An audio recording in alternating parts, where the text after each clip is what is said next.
Okay, तो कल हमने देखा था सिंपल इंटरेस्ट, ठीक है। तो सिंपल इंटरेस्ट का क्या फॉर्मूला होता है, that is P into R into T, ठीक है। अब देखो कंपाउंड इंटरेस्ट को समझने से पहले मतलब क्या चीज कंपाउंड हो रही है, ठीक है, और कैसे ये डिफरेंट है, उसको हमें पहले समझना पड़ेगा, ठीक है। एक एग्जांपल लेते हैं, जैसे मान लो एक 100 रुपए है, ठीक है, जो कि 5% पर एनम से इन्वेस्ट किया गया है, और कितने साल के लिए, 2 साल के लिए, ठीक है। तो 2 साल के लिए इन्वेस्ट किया गया है, और 5% पर एनम है, यानी कि जब वो 100 रुपए 1 साल तक रुकेगा तो उस पर 5% बढ़ेगा, फिर अगले 1 साल तक रुकेगा तो उस पर 5% बढ़ेगा, ठीक है। तो हम एक काम करते हैं, यानी क्योंकि हम यहाँ पे कंपाउंड इंटरेस्ट को समझने जा रहे हैं, ठीक है, तो पहले ये देखेंगे कि सिंपल इंटरेस्ट क्या है।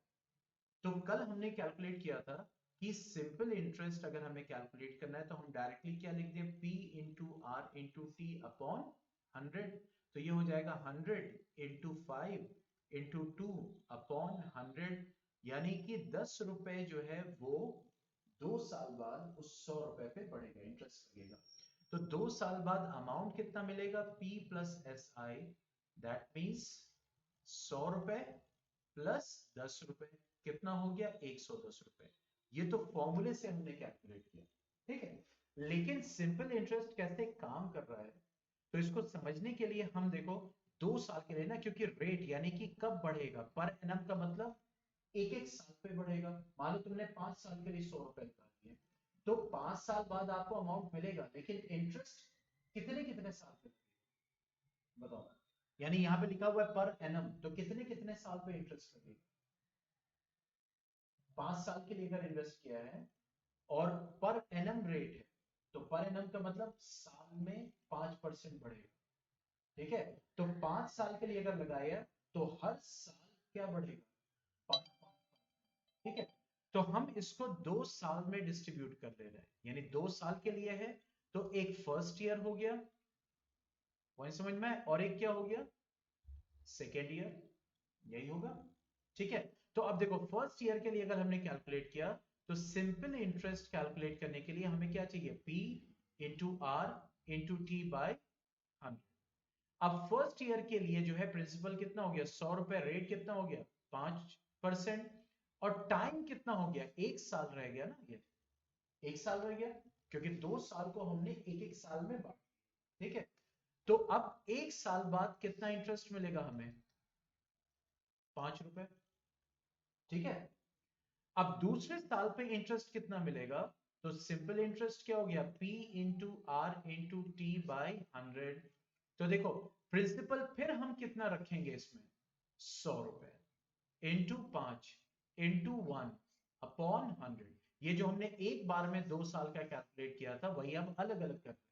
तो देखो दूसरे साल भी हमें कितना इंटरेस्ट मिला, 5 रुपए। तो पहले साल का इंटरेस्ट और दूसरे साल का इंटरेस्ट जोड़ो, कितना हो गया, 10 रुपए हो गया। देखो यही है, ठीक है। लेकिन नोटिस करने वाली बात यहाँ पे क्या है, कि देखो पहले साल जो इंटरेस्ट लगा वो भी 100 रुपए पे लगा, देख रहे हैं, और दूसरे साल पे जो इंटरेस्ट लगा वो भी 100 रुपए पे लगा। यानी जब इंटरेस्ट लग रहा है हर साल, तो प्रिंसिपल वाला अमाउंट क्या चेंज कर रहा है, नहीं चेंज कर रहा है ना। ये है सिंपल इंटरेस्ट। अब बात करते हैं कंपाउंड इंटरेस्ट की, देखो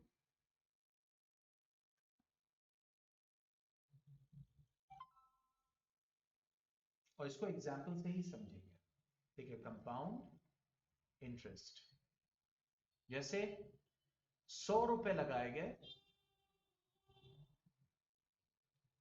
रेट 5% पर एनम, वही सारी चीजें, टाइम 2 साल, कंपाउंड इंटरेस्ट 2 साल बाद कितना मिलेगा, और समझ में।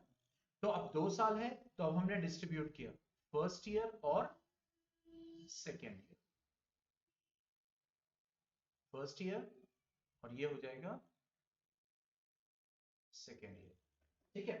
अब देखो फर्स्ट ईयर जो इंटरेस्ट आएगा, पॉइंट को समझ रहे, कंपाउंड इंटरेस्ट मतलब 2 साल बाद मिलेगा, ठीक है। तो क्या फर्क है उसको हमें नोटिफाई तुम्हें कराना है, और कैसे कैलकुलेट करते हैं, प्लस इसका फॉर्मूला क्या है। ठीक है, तो फर्स्ट ईयर की अगर बात करें तो हमने 100 रुपए पे जो है वो इंटरेस्ट लगाना है। रेट क्या हो गया 5% पर एनम, और टाइम कितना हो जाएगा 1 ईयर, यही होगा। ठीक है, तो देखो इंटरेस्ट जो आएगा 1 साल बाद वो कितना आएगा, तो इंटरेस्ट आएगा 2 साल बाद P into R into T upon 100, यानी 100 इंटू 5 इंटू 1/100, कितना हो गया 5 रुपए इंटरेस्ट। ठीक है, अब इसका मतलब ये बताओ कि 1 साल बाद अब उसको कितना पैसा मिलेगा। अगर अमाउंट यहां पे कैलकुलेट करें, 100 रुपए लगाए गए हैं 2 साल के लिए। ठीक है, पर एनम पे इंटरेस्ट लगेगा, यानी हर एक एक साल पे इंटरेस्ट लगेगा। अब यहां पे हम क्या कैलकुलेट कर रहे हैं, सिंपल इंटरेस्ट या कंपाउंड इंटरेस्ट, कंपाउंड इंटरेस्ट ना। तो अब देखो उसको समझना है, तो अब यहां पे अमाउंट क्या हो जाएगा, प्रिंसिपल प्लस इंटरेस्ट हो जाएगा। ठीक है, कितना हो जाएगा 100 रुपए और 5 रुपए, यानी कि 105 रुपए उसको 1 साल बाद मिलेगा। ठीक है, लेकिन कितने साल के लिए लगा है, 2 साल के लिए ना। ठीक है, अब आप कहेंगे सर ये तो सेम दिख रहा है, यस, फर्क यहां पे आता है। अब जब सेकेंड ईयर के लिए जाएगा, बहुत ध्यान से समझना, यहां पे क्या था देखो, पहले साल पे इंटरेस्ट लगा 5 रुपए, सेकेंड ईयर पे जब गया तो प्रिंसिपल अमाउंट कितना रखा गया, 100 रुपए। अब देखो कंपाउंड इंटरेस्ट में यही फर्क होता है, कंपाउंड इंटरेस्ट में 1 साल में इंटरेस्ट लग गया, अमाउंट कितना मिलेगा 1 साल बाद, 105 रुपए। अब सेकेंड ईयर के लिए जो प्रिंसिपल हो जाएगा वो क्या हो जाएगा 105 रुपए। वही समझ में आए, पहले साल का जो अमाउंट होगा वो अब दूसरे साल का क्या बन जाएगा, प्रिंसिपल बन जाएगा। ये फर्क है कंपाउंड इंटरेस्ट। ठीक है, बाकी रेट वही होगा 5%, और टाइम अगले 1 साल का है, सेकेंड ईयर लिख रहे हैं, लेकिन ड्यूरेशन कितना है 1 साल। ठीक है, तो टाइम क्या हो जाएगा 1 ईयर। अब देखो यहां पे कितना इंटरेस्ट आएगा, कितना हो गया, दैट इज 105 इंटू रेट कितना हो गया 5 इंटू 1/100। ठीक है, तो ये हो जाएगा ₹5.25, ये इंटरेस्ट आ जाएगा।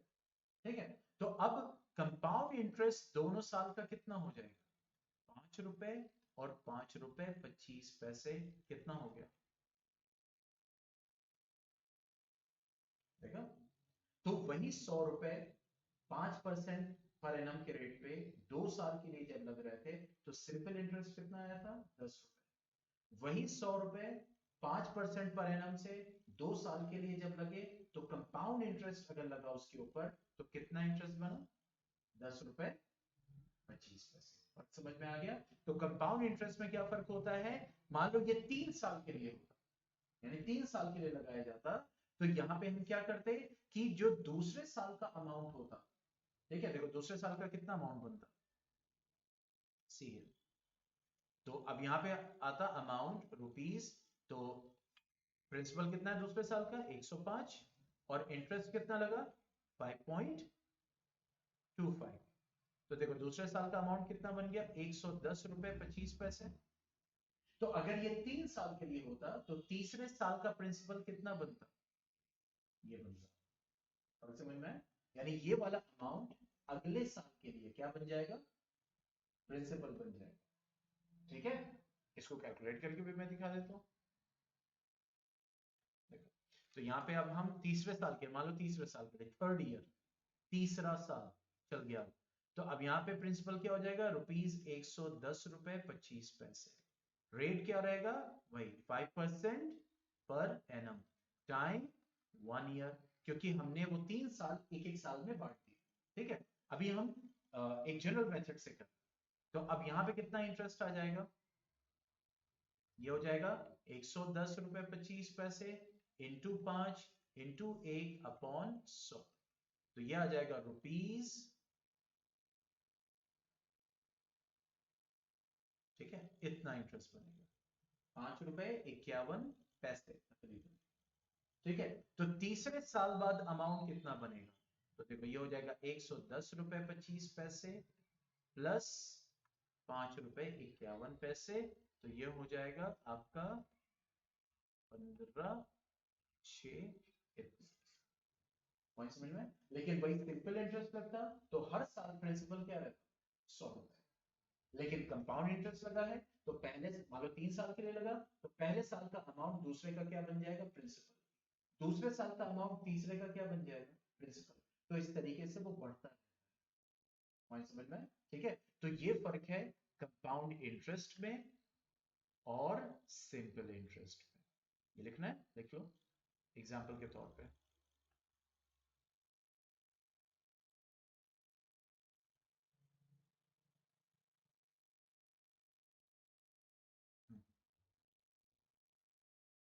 यहाँ पे एग्जाम्पल लिख लो फर्स्ट ईयर सेकेंड ईयर का, फिर मैं और नीचे कर दूंगा कंपाउंड इंटरेस्ट में, ये लिख लो ताकि रिवीजन में आसानी हो।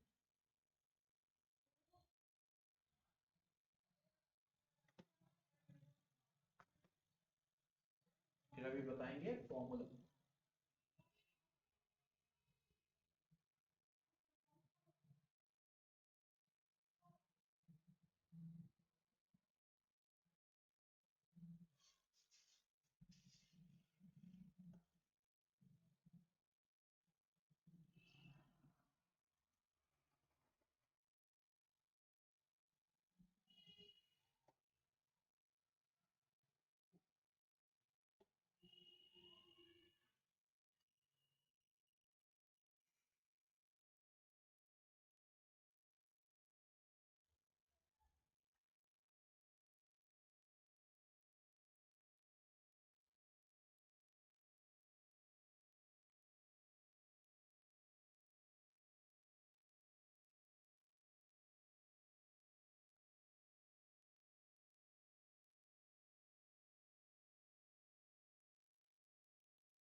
ओके,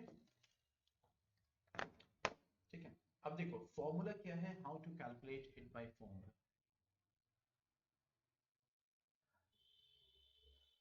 सी, तो अब यहाँ पे जब हम लिखते हैं मींस ऑब्वियसली कंपाउंड इंटरेस्ट अगर निकालना है, जैसे मान लो कि इंटरेस्ट निकालना है, सिंपल इंटरेस्ट होता था, तो हम क्या लिखते थे amount is equal to principal plus simple interest.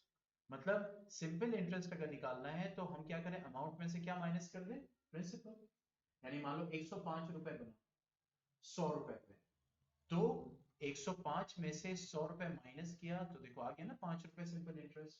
ठीक है, तो कंपाउंड इंटरेस्ट जब हम कैलकुलेट करते हैं तो बेसिकली जो फॉर्मूला होता है वो अमाउंट बेसिस होता है, means amount is equal to principal 1 plus R by 100 to the power n, ये फॉर्मूला होता है।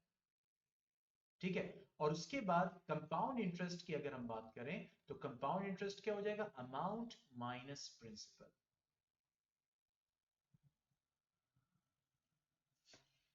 ठीक है, अब इसमें ए क्या होता है, ए होता है अमाउंट, पी होता है प्रिंसिपल,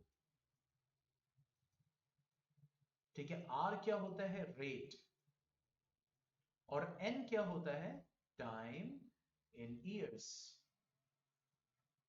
ठीक है, चार चीजें। ओके, अब अगर हम बात करें यहां पे सेम सिचुएशन जो हमने लिया था उसी को सॉल्व करते हैं।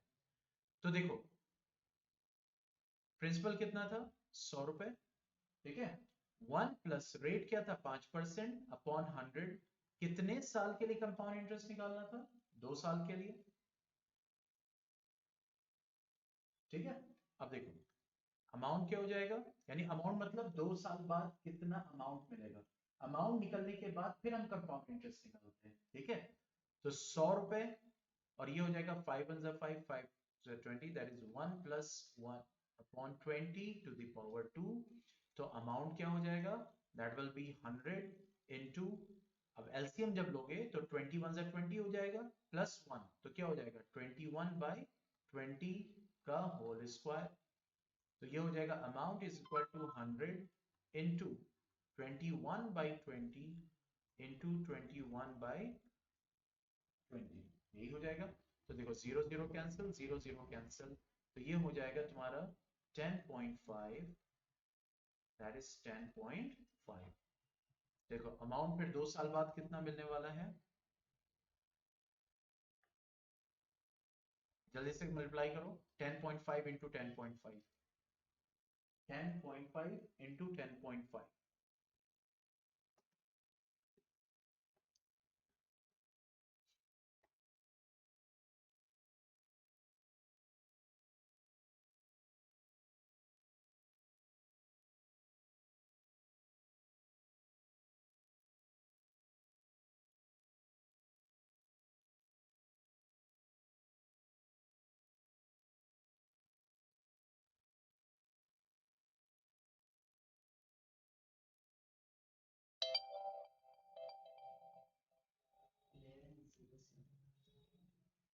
कितना आया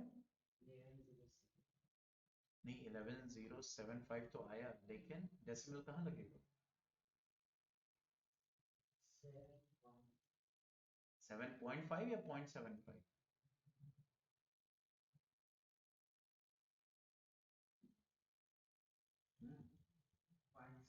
हाँ ठीक है। तो देखो अमाउंट कितना आ रहा है 2 साल बाद 110 रुपए 75 पैसे। देखो यहाँ पे देखो 2 साल बाद कितना आएगा नहीं 75 आया 25 आएगा जल्दी बताओ मल्टीप्लाई सही किया है 10.5 इंटू 10.5 चेक करो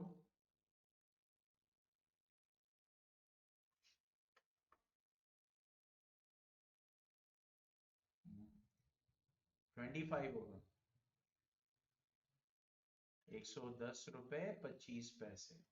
तो देखो यहाँ पे हमने जब जनरल मेथड से किया था ये देखो स्टेप बाय स्टेप तो देखो 2 साल बाद कितना आया था सी है 2 साल बाद कितना आया है 110 रुपए 25 पैसे। और वही हमने जब डायरेक्ट फॉर्मूला से अमाउंट अभी क्या कैलकुलेट किया हमने अमाउंट यानी 2 साल बाद अमाउंट कितना मिलेगा तो कितना आ गया 110 रुपए 25 पैसे दिख रहा है। अब हमें निकालना है क्या कंपाउंड इंटरेस्ट। तो कंपाउंड इंटरेस्ट क्या हो जाएगा कंपाउंड इंटरेस्ट हो जाएगा अमाउंट माइनस प्रिंसिपल। तो अमाउंट कितना आया 110 रुपए 25 पैसे और प्रिंसिपल कितना था 100 रुपए कितना था 100 रुपए। तो देखो इंटरेस्ट कितना हो गया 10 रुपए 25 पैसे कंपाउंड इंटरेस्ट। ठीक है। तो इस तरीके से हम कंपाउंड इंटरेस्ट कैलकुलेट करते हैं और अमाउंट निकालते हैं when the conditions are given जब different different conditions हमें दी हुई होती है। ठीक है is that clear पक्का। देखो अच्छा अब यहाँ पे हमने निकाला कि जब क्या दिया हो रेट पर एनम एक एक साल पे अगर इंटरेस्ट लग रहा है अगर मान लो 6 6 महीने पे इंटरेस्ट लग रहा हो तो ये बताओ अमाउंट ज्यादा तेजी से बढ़ेगा कि नहीं बढ़ेगा। एक इंटरेस्ट एक एक साल पे लग रहा है और एक इंटरेस्ट 6 6 महीने का लग रहा है तो अमाउंट तेजी से बढ़ेगा। ठीक है। तो ये तो था पर एनम का। अब हम बात करें कि अगर 6 मंथली बढ़ रहा है ठीक है मींस जो इंटरेस्ट है कंपाउंड इंटरेस्ट जो है कंपाउंड इंटरेस्ट मतलब कैसे 6 मंथली या हाफ ईयरली बढ़ रहा है। ठीक है। तो वहां पे अगर अमाउंट हमें निकालना हो तो क्या करेंगे principal plus into 1 plus R by 200 to the power 2n ये फॉर्मूला क्योंकि 6 मंथली का मतलब क्या हो गया हाफ। तो देखो यहाँ पे क्या था यहाँ पे क्या था देखो एक साल पे जब था r by 100 to the power n। ठीक है। अब यहाँ पे क्या हो गया जब 6 मंथली लग रहा है हर 6 6 महीने पे तो अमाउंट क्या हो गया p into 1 plus r by 200 to the power 2n। और ऑब्वियसली कंपाउंड इंटरेस्ट निकालेंगे तो वही होगा अमाउंट माइनस प्रिंसिपल वो तो वही होगा। ठीक है। उसके बाद अगर कंपाउंड इंटरेस्ट जो लग रहा है वो क्वार्टरली लग रहा है क्वार्टरली मतलब एक साल में कितने महीने होते हैं 12, तो क्वार्टरली मतलब 1/4, तो एक क्वार्टर में कितना महीना है? अगर 12 का 1/4 करोगे तो देखो कितना है,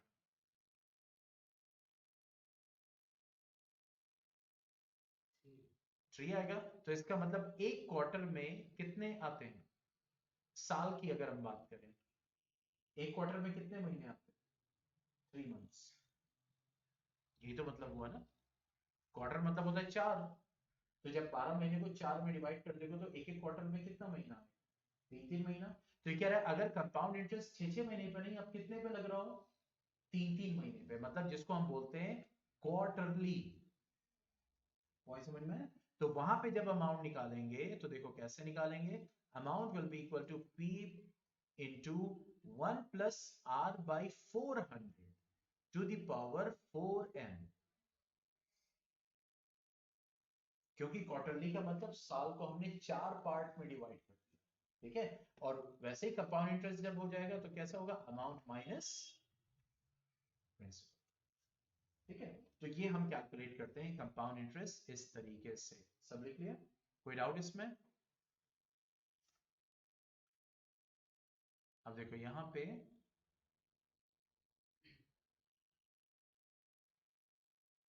जैसे यहां बोल रहा है, find compound interest on 12,600 for 2 years, 10% per annum compounded annually, ठीक है। यानी पर एनम रेट लग रहा है, लेकिन जो कंपाउंड इंटरेस्ट है वो क्या हो रहा है, दैट इज कंपाउंडेड एनुअली। तो यहां पे हमारे पास क्या है, प्रिंसिपल, कंपाउंड इंटरेस्ट निकालना है। तो सबसे पहले देखेंगे प्रिंसिपल क्या है, प्रिंसिपल है 12,600। एक काम करो, पहले क्वेश्चन लिख लो, ये क्वेश्चन लिख लो, find compound interest on 12,600 for 2 years at 10% per annum compounded annually.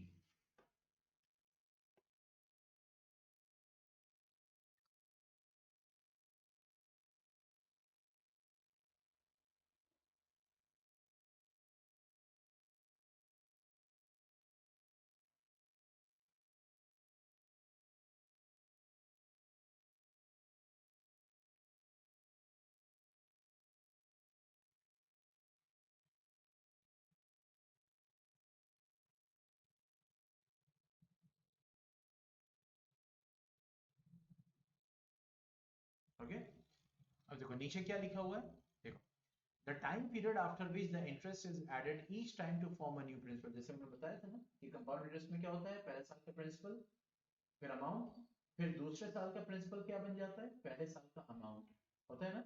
तो यहाँ पे वही कह रहा है कि जब इंटरेस्ट, जैसे मान लो कि मैंने कहा कि पर एनम यानी कंपाउंडेड एनुअली हो रहा है, तो इसका मतलब एक एक साल पे इंटरेस्ट लगेगा, ठीक है।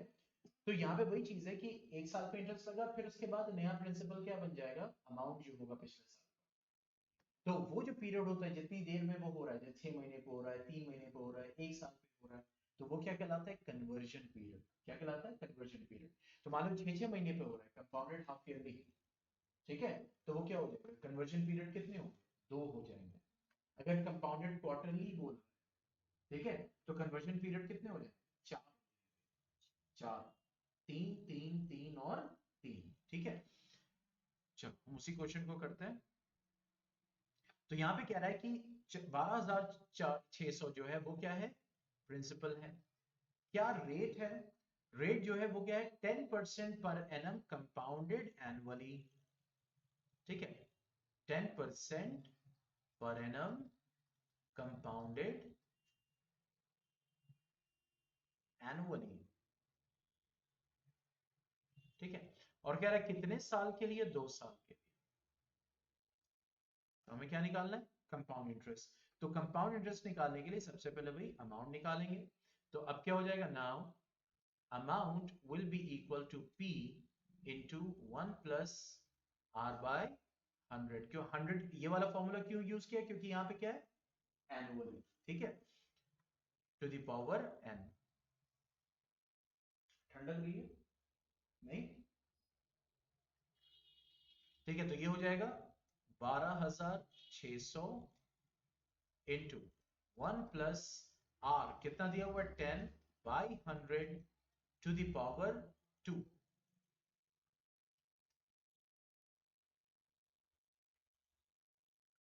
ओके। तो अमाउंट क्या हो जाएगा, that is 12,600 into, zero zero cancel हो जाएगा, 1/10 हो गया। अब 1 + 1/10 जब कैलकुलेट करोगे तो देखो क्या हो जाएगा, एलसीएम लोगे 10 हो जाएगा, 10 1 ज़ा 10 और ये हो जाएगा 10 1 ज़ा 10, 1 × 1 तो ये हो जाएगा 11/10। तो 11/10 का होल स्क्वायर, तो अमाउंट हो गया that is rupees 12,600 into 11/10 into 11/10।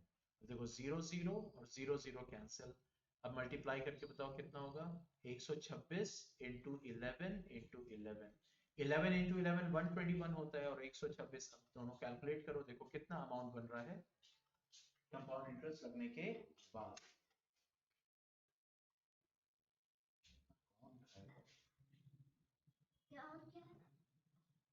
कौन इतना खाएगा?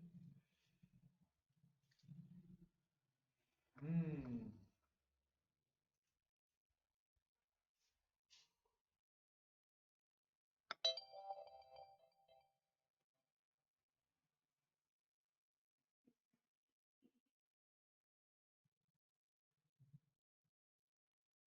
1526 पक्का सही है, 15246, ठीक है, यानी 15,246 रुपए कंपाउंड इंटरेस्ट मिला के 2 साल बाद उसको अमाउंट, लेकिन हमें अमाउंट तो निकालना नहीं, हमें क्या निकालना है, कंपाउंड इंटरेस्ट, ठीक है।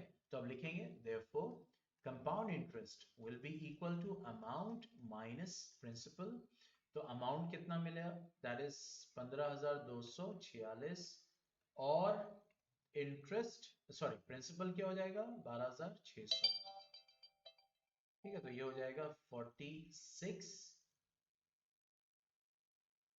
ठीक है, 2646, ठीक है, यानी 2646 रुपए उसको कंपाउंड इंटरेस्ट मिलेगा 2 साल बाद इस पर्टिकुलर कंडीशन पे।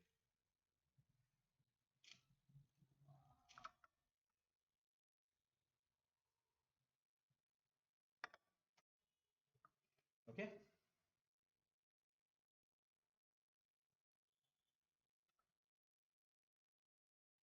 देखो वही हाफ ईयरली या सेमी एनुअली, यानी कि सेमी एनुअली अगर होगा तो कैसे हम कैलकुलेट करेंगे, तो मैंने आपको फॉर्मूला बता ही दिया, ठीक है। लेकिन हम क्या करते हैं, हम एक काम करते हैं, इसी 12,600 प्रिंसिपल पे रेट कितना दिया हुआ था, 10% पर एनम, लेकिन अब मैंने चेंज कर दिया, कंपाउंडेड हाफ ईयरली,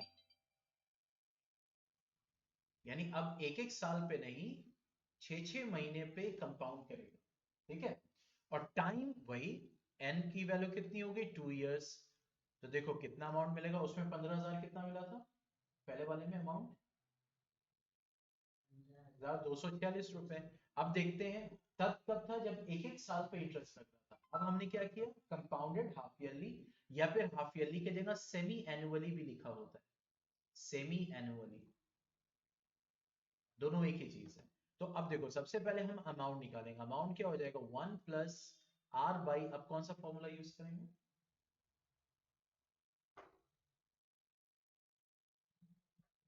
r/100 की r/200 की r/400, ठीक है, r/200 to the power 2n। तो अमाउंट क्या हो जाएगा, ये हो जाएगा 12,600 प्रिंसिपल हो गया, ठीक है, into 1 + 10/200 to the power 2n, मतलब 2 × 2, ठीक है, 4 हो गया। ओके, नाउ 0 0 कैंसिल, अब देखो अमाउंट क्या हो जाएगा, ₹12,600 इंटू, अब देखो नीचे क्या है, देखो जब ये हो 1 + 1/20 इस कंडीशन में, तो अब देखो ये ऊपर भी 1 है यहाँ भी 1 है, ये तभी होगा, ठीक है। तो नीचे 20 है तो ये हो जाएगा, बस इसका एक कर दो, ये हो जाएगा 21/20, एलसीएम करके पूरा कंप्लीट, जैसे यहाँ पे लिखा होता 1 + 1/40 ऐसे, तो ये फाइनल क्या आता है 41/40, ठीक है। तो ये हो जाएगा 21/20 टू द पावर 4,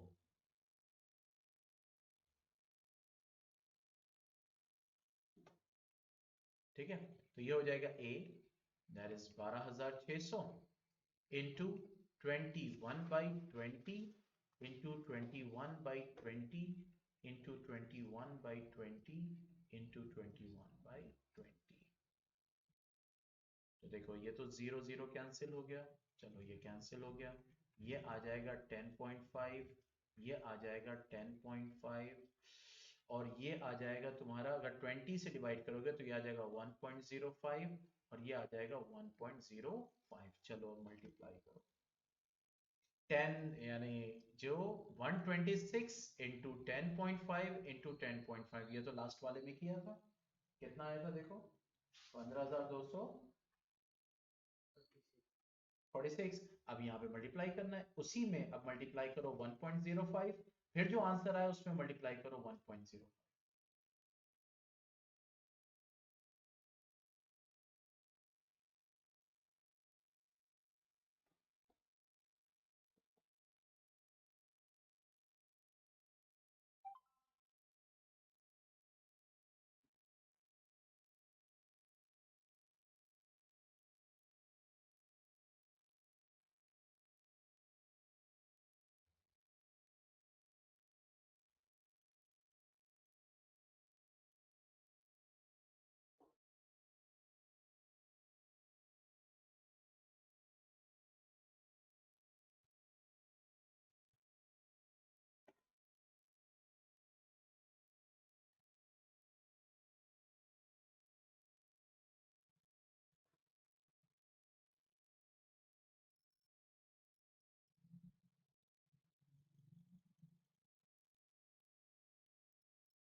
16 तक तो सही है, उसके आगे गलत हो गया, फिर से करो, फिर से करो।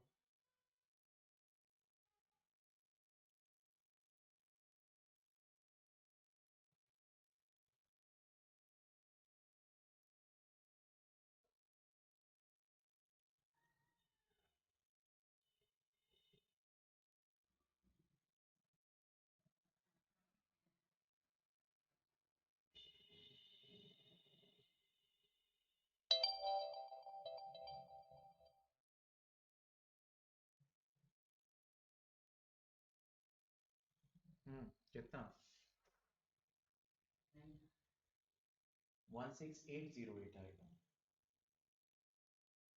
ठीक है, 16, इसका आएगा अमाउंट, दैट इज 16808.71, ये अमाउंट आएगा। तो अभी तो हमने ये अमाउंट निकाला है, फिर अब कंपाउंड इंटरेस्ट निकालना है, ठीक है। सो नाउ कंपाउंड इंटरेस्ट क्या हो जाएगा, ₹16808.7 ही कर देते हैं, माइनस 12,600,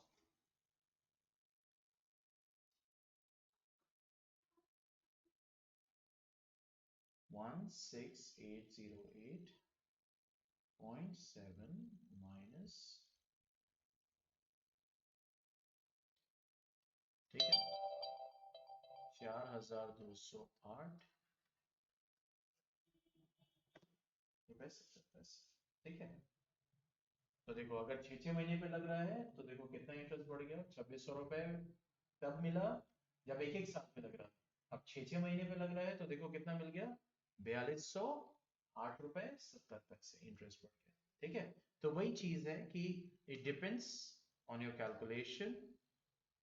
अब जैसे यहाँ पे वही कह रहे हैं कि अ सम टेकन, यानी कि अब यहाँ पे सॉल्व करना है कि कितना अमाउंट जो है मिलेगा अगर 1.5 साल के लिए, देखो कितने साल के लिए, 1.5 साल के लिए जो है 8% per annum is compounded half yearly, ठीक है। तो ऑब्वियसली दो तरीका है, 1.5 साल का मतलब पहला 1 साल और अगले 6 महीने। तो हम ये कर सकते हैं, पहले 1 साल का निकालें, देखो इसको हम दो तरीके से सॉल्व, फॉर्मूला डायरेक्ट से भी सॉल्व कर सकते हैं, और दूसरा क्या तरीका है, पहले 1 साल का अमाउंट निकालें, फिर वो अमाउंट अगले 6 महीने का क्या बन जाएगा, प्रिंसिपल बन जाएगा, तो उस 6 महीने का इंटरेस्ट निकाल लेंगे, फिर पहले वाले साल का और इस 6 महीने का दोनों को क्या करते हैं, ये तरीका है। तो दोनों तरीके से सॉल्व करते हैं। तो क्वेश्चन पहले लिख लो, अ सम टेकन फॉर 1.5, यानी यहां से क्वेश्चन नहीं है। फाइंड द टाइम पीरियड, अच्छा टाइम पीरियड बोल रहा है, रुक जाओ, चलो क्वेश्चन लिख लो, यहाँ पे टाइम निकाल, ठीक है।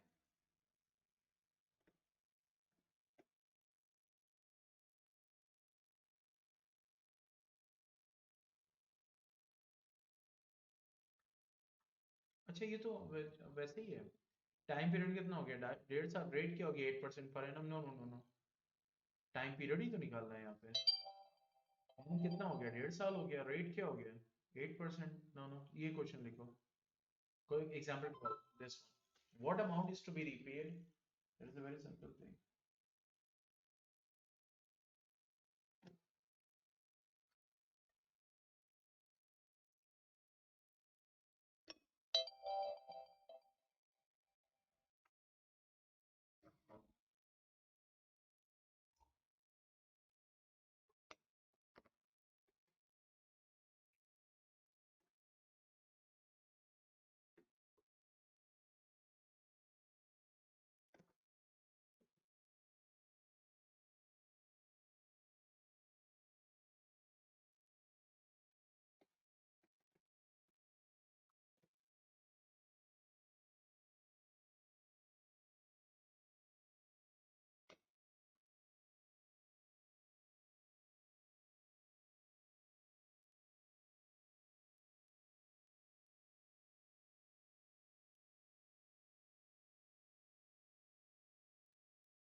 ठीक है, अब देखो यहाँ पे क्या बोल रहा है कि अगर 12,000 रुपए लोन दिया जा रहा है 1.5 साल के लिए, 10% पर एनम कंपाउंडेड, तो कितना जो है वो लगेगा, ठीक है। अब देखो एक तो ये तरीका है, प्रिंसिपल कितना दिया हुआ है,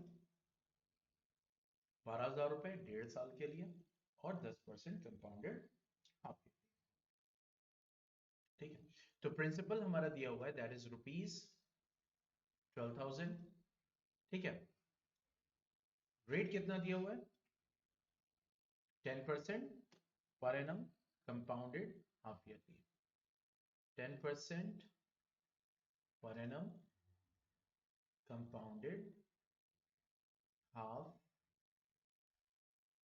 ईयरली, और कितने साल के लिए, 1.5 ईयर, मतलब इसको हम ऐसे लिख सकते हैं ना, 3/2 ईयर्स, यस और नो, 1.5 साल को हम 3/2 लिख सकते हैं।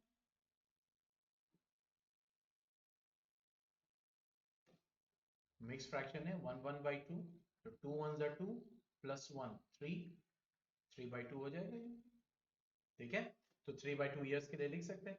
अब हमें अमाउंट निकालना है, तो अमाउंट क्या हो जाएगा, principal plus compounded half yearly है, ये ध्यान देना, तो ये हो जाएगा R/200 to the power 2n। तो ये हो जाएगा amount is equal to, principal कितना हो गया 12,000 इंटू 1 + 10/200, 2 इंटू 2 इंटू एन की वैल्यू क्या हो जाएगी, एन कितना दिया हुआ है, 3/2 दिया हुआ है, देखो यहाँ पे क्या हो जाएगा, इधर देखो पहले, यहाँ पे क्या हो जाएगा 3/2, ठीक है। अब 3/2 जब हमने लिख दिया, तो अब ये क्या हो गया, 2 से 2 कैंसिल हो जाएगा, ओके। तो अब क्या बन जाएगा, ये अमाउंट इज इक्वल टू, ये तो कैंसिल हो गया, 0, 12,000 इंटू ये 21/20 बन जाएगा, ठीक है। अब यहाँ पे क्या लग जाएगा पावर में, क्यूब, तो हम क्या लिखेंगे, 21/20 इंटू 21/20 इंटू 21/20, पॉइंट समझ में आ गया, ठीक है। अब 12,000 है, तो 12,000 के 3 जीरो, इसके 3 जीरो कैंसिल, और ये हो जाएगा 10.5, ये हो जाएगा 10.5, और ये हो जाएगा 2 6 12, तो आप मल्टीप्लाई करो इसको, 6 इंटू 10.5 इंटू 10.5 इंटू 21, देखो कितना आंसर आ रहा है।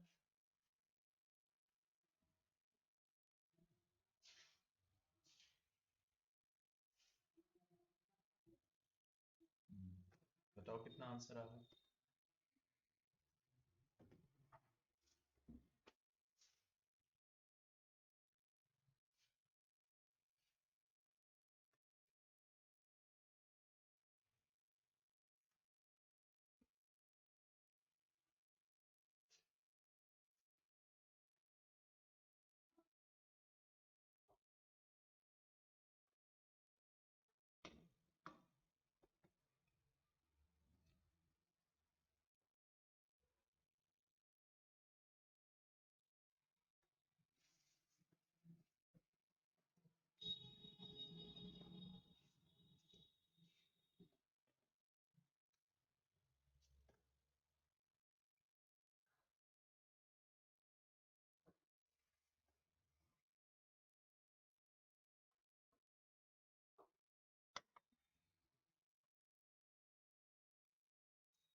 कितना 13 फिर कैलकुलेट करो, फिर से कैलकुलेशन सही होना चाहिए क्योंकि एकदम एग्जैक्ट फिगर सही है। 6 10.5 10.5 21 डिफरेंट पेज पे करो। देखो जब वहां पे जगह नहीं रहती ना तो वहां पे कैलकुलेशन में प्रॉब्लम आएगी। 6 इंटू 10.5 इंटू 10.5 इंटू 21।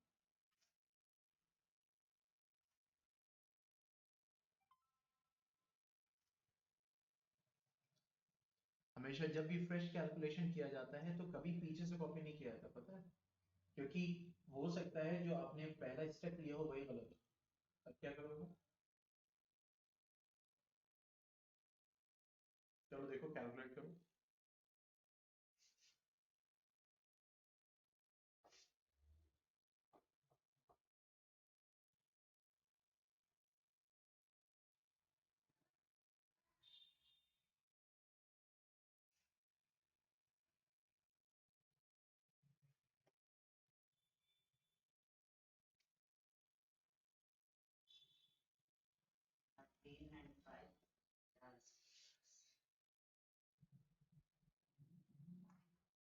ये देखो कितना आएगा।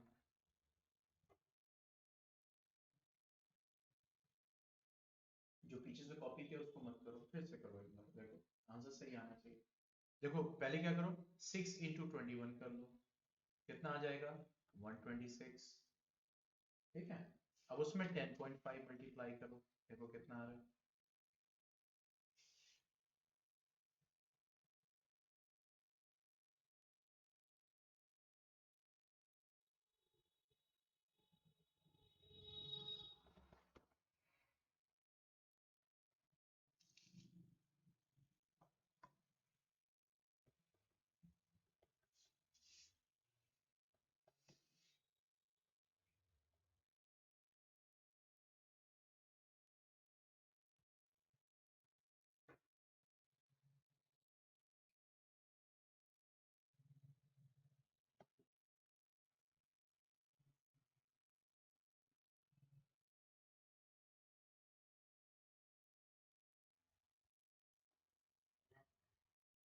फिर से बता रहा है।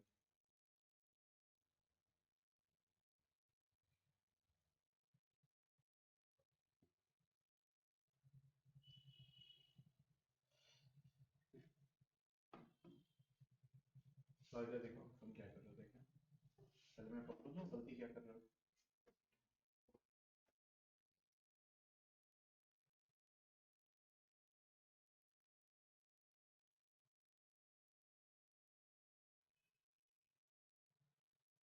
हाँ 10.5 किया तो है, तो अब इसमें फिर 10.5 मल्टीप्लाई करोगे ना।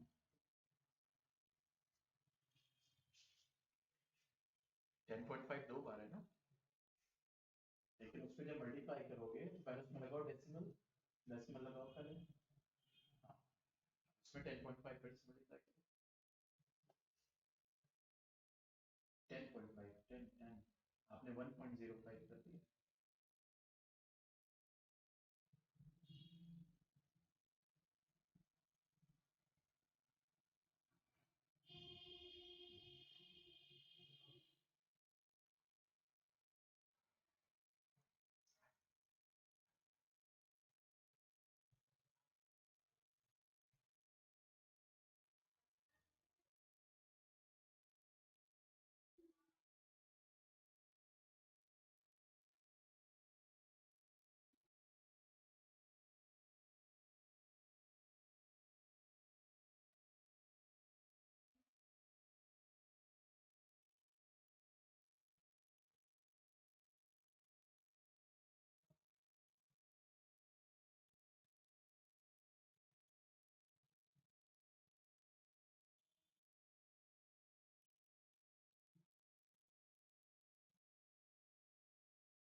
आ गया, सही है। ठीक है, अच्छा अब ये बताओ, कल तो टेस्ट है 10th और 9th का। तो 4 से 5 चलेगा, फिर 5 से 6 चलेगा। हमारी क्लास कैसे होगी फिर? क्योंकि जब 10th और 9th का टेस्ट है, तुम्हारा भी टेस्ट लिया जाता है ऑनलाइन 6 बजे से। 6 बजे ऑनलाइन जुड़ जाना फिर, 6 से 7 पढ़ा दें, ठीक है। क्योंकि 4 से 5 उनका टेस्ट चलेगा 10th का, 5 से 6 9th वालों को चलेगा। तो पूरा टेस्ट का टाइम लेकिन मान लो टेस्ट पहले अगर उन लोगों ने पूरा कर लिया तो भी तो तैयार है। तो हो सकता है मान लो कि 9th वाले 5:30 बजे तक फ्री हो गए, तो फिर मैं क्लास ले लूंगा, मैं मैसेज करूंगा, ठीक है, ऑनलाइन कनेक्ट हो जाए, ठीक है। चलो आज इतना ही। अब इसी को रिवाइज करना, ये जो क्वेश्चन दिए गए हैं इनके कैलकुलेशंस को क्या करना, रिवाइज करना, ठीक है। ओके, चलो एक काम करो, ये वाला क्वेश्चन जो है, एक ये लिख लो क्वेश्चन और इसको एक बार ट्राई करना। ये वाला, find the amount to be paid at the end of 2 years। पहला वाला लिख लो, find the amount to be paid से लिखना, मतलब अमाउंट आपको निकालना होगा at the end of 2 years, यानी 2 साल बाद 2400 रुपए प्रिंसिपल है और 5% पर एनम कंपाउंडेड एनुअली है, ठीक है। तो उसी के अकॉर्डिंग फॉर्मूला लगाना, फिर कल देखेंगे कि